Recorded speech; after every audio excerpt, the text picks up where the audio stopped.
Ui.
Quay hôm qua nay rồi có con mẹ nào có điện tôi chưa?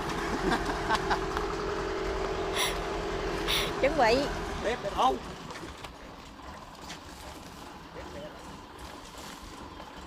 Ủa còn con dây đây hai vòng mà ta. Đi cái bờ nè. Bỏ cái xe lên đi rồi hơn tiếp. Thì đá số lại nè ha. Bởi cái đầu đèn đi. Còn đủ má mới thay tùm lum hết trơn đó. Cái xe dành đi quán à. Trước đi. Nè, mở tàu. Đi quán gì? Đi quán gì nói cho rõ ràng. Đi quán nhậu chứ quán gì? Hả? Hồi đó giờ có thằng nào biết uống bia bỏng gì đâu. Vậy hả?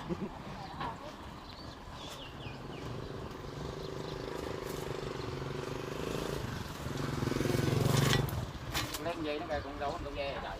Cộng cũng được rồi. Ai cộng?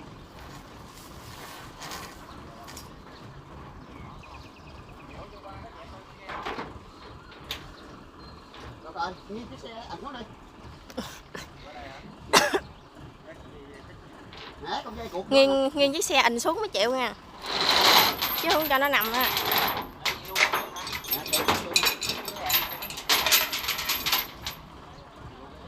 Một đứng gì cũng được hết.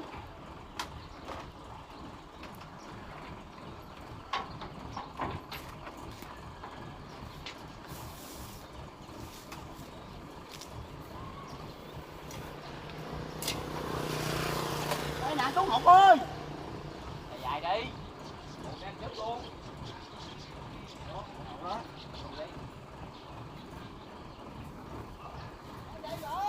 Chú Ngọc.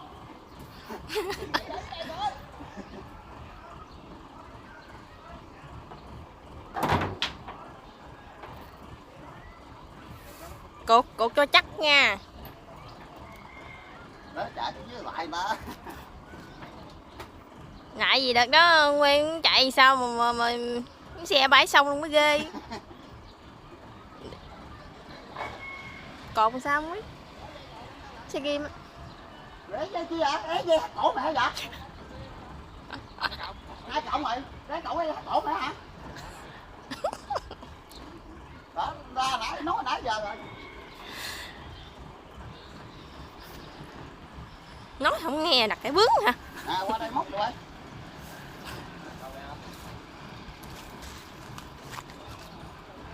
Trời ơi trời. Tiếp còn có nội đến không cừ. Qua sơn đôi dép và sơn bằng giò luôn đó hả? Sơn chẹt rồi sơn bằng giò luôn. Ghê thiệt. Móc bên kia.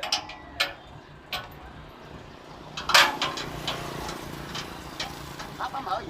Xuống đi. Nó cao gì? Trời trời, nó xuống là bộ xuống nó móc trời. Trời.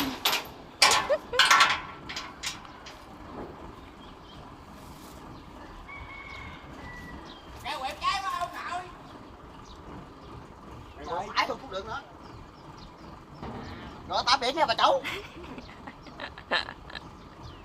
Lên đường nha. Lên đường. Tòng quân rồi đó.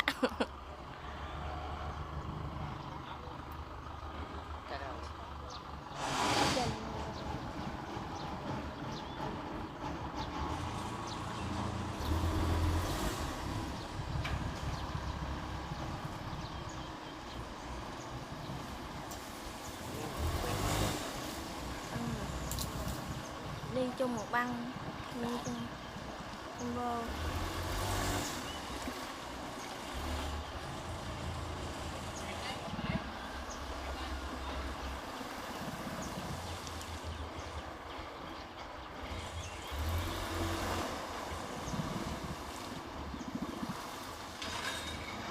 Con khủng, cái này là con khủng long. Khủng long đi cắt lúa. Này là đàn anh của đàn máy 60 70, cái này tới 100 đến 50.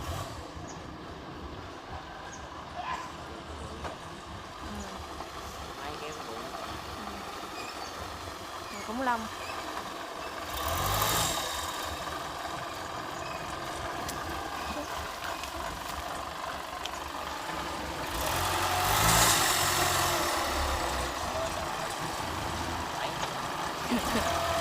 Ghê à.